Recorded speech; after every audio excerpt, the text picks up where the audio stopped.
والعصر ان الانسان لفی خسر، اللہ قسم کھا کے کہہ رہے ہیں اور زمانے کی قسم کھا رہے ہیں اور عصر کے وقت کی قسم کھائی اور زمانے کی قسم کس لیے کہ زمانے نے سارے انسانوں کی تاریخ کو دیکھا ہے۔ پوچھ لو زمانے سے، زمانہ گواہ ہے کون کامیاب رہا اور کون ناکام ہوا۔ کثرت میں نوح علیہ السلام کی قوم تھی اور نوح علیہ السلام کے ماننے والے 80 سے کچھ زیادہ تھے، تو بتاؤ کون کامیاب ہوا اور کون ناکام ہوا۔ روئے زمین پر سب سے طاقتور قوم جو پیدا ہوئی قوم عاد تھی۔ اللہ فرماتے ہیں التی لم یخلق مثلها فی البلاد، اتنے بڑے بڑے جسم دیے تھے کہ ان جیسا پھر ہم نے پیدا نہیں کیا، نہ ان سے پہلے نہ ان کے بعد، اور صرف وہی قوم تھی جس کا نام قوم عاد تھا۔ اپنی طاقت کے گھمنڈ میں آ کر اللہ کو بھول گئے، اللہ نے پکڑا نہیں، سرکشی کر رہے ہیں، ظلم کر رہے ہیں، زمین کو جہاں فساد سے بھرا ہوا ہے، بگاڑ پیدا کیا ہوا ہے، لیکن اللہ نے پکڑا نہیں۔ اللہ نے نبی بھیجا اور نبی سے کہا دیکھو ان کو میرا تعارف کراؤ، ان کو میری طرف بلاؤ، ان کو لا الہ الا اللہ کے کلمہ سکھاؤ، ان کو میرا اتارا ہوا دین جس سے امن آئے سکھاؤ، اور ان سے کچھ نہ مانگو۔ ہود علیہ السلام محنت کرتے رہے کرتے رہے کرتے رہے، چند لوگ سمجھدار تھے وہ سمجھ گئے اور وہ ایمان لائے آئے، باقی اپنے عقل جہاں طاقت کے اکڑ پھونس میں سرکش رہے، اللہ نے ہوا بھیج کر ان کو اڑا دیا۔ جی ہاں، 7 لیال و 8 ایام، یہ ہوا انسان کے لیے کتنی ضروری ہے کہ آکسیجن، یہ ہم سانس لے رہے ہیں اس کے بل بوتے پر جی رہے ہیں۔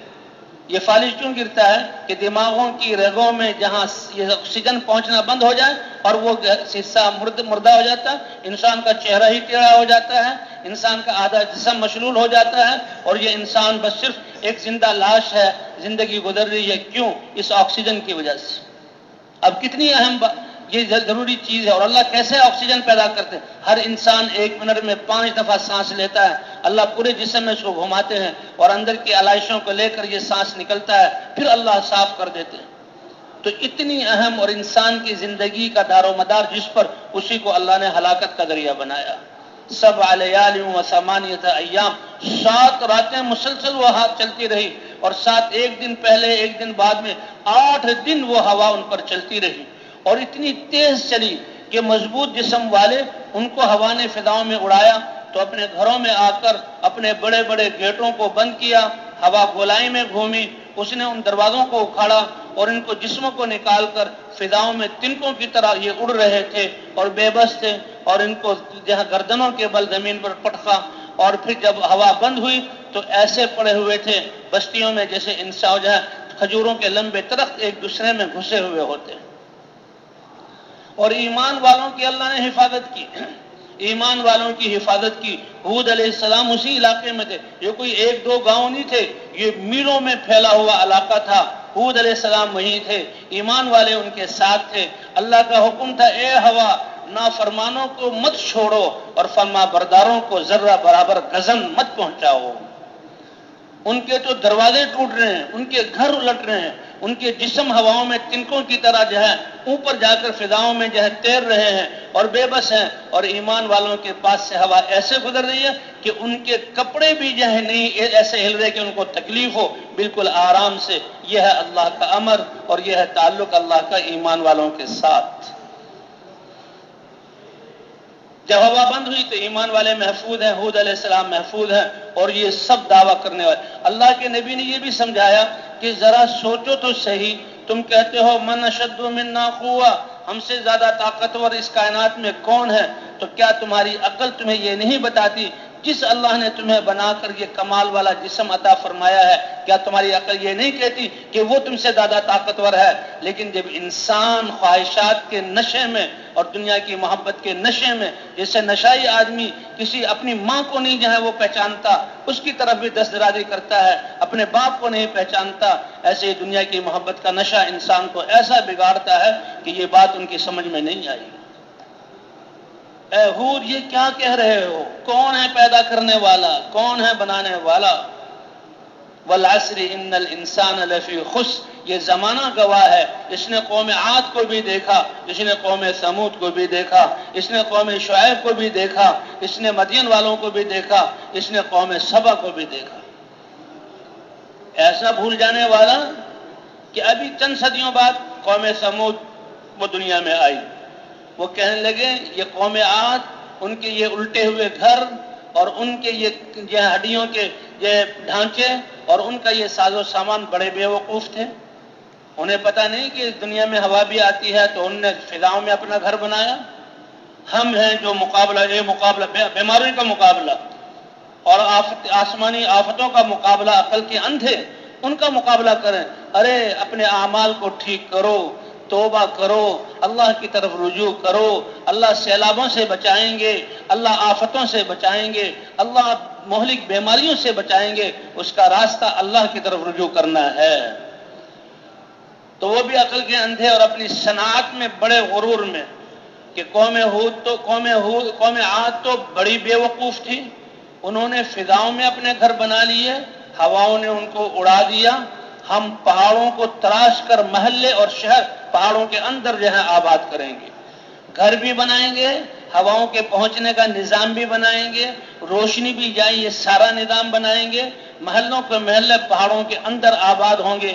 اللہ نے ان کے آثار باقی رکھے ہوئے ہیں انسانیت کو دکھانے کے لیے کہ دیکھو کیسے وہ صنعت والے لوگ تھے، لیکن ایمان نہ لائے تو ان کی صنعت نے ان کو نہ بچایا.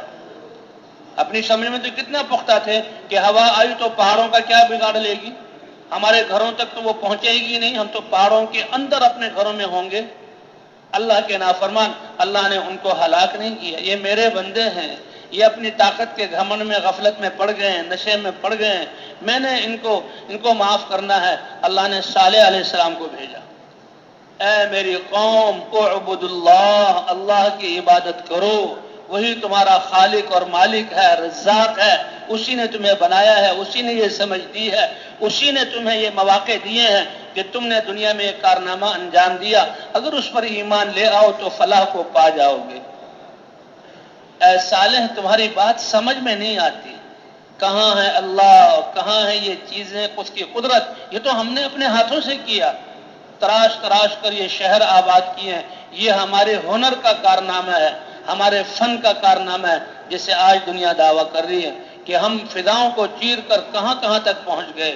لیکن یہ اللہ کی ڈھیل ہے، اللہ نے یہ ساری چیزیں دی. اچھا تم اللہ کے رسول ہو تو ہمیں کوئی معجزہ دکھاؤ، کوئی معجزہ دکھاؤ. اللہ نبیوں کو بھیجتے ہیں اور خود اللہ اپنی علم اور حکمت سے معجزہ دیتے ہیں. لیکن انسانوں کا زبردستی معجزہ مانگنا، کیونکہ وہ پتھر پھوڑ تھے، پتھروں کا کام کرنے والے تھے، پتھروں کو تراشنے والے تھے.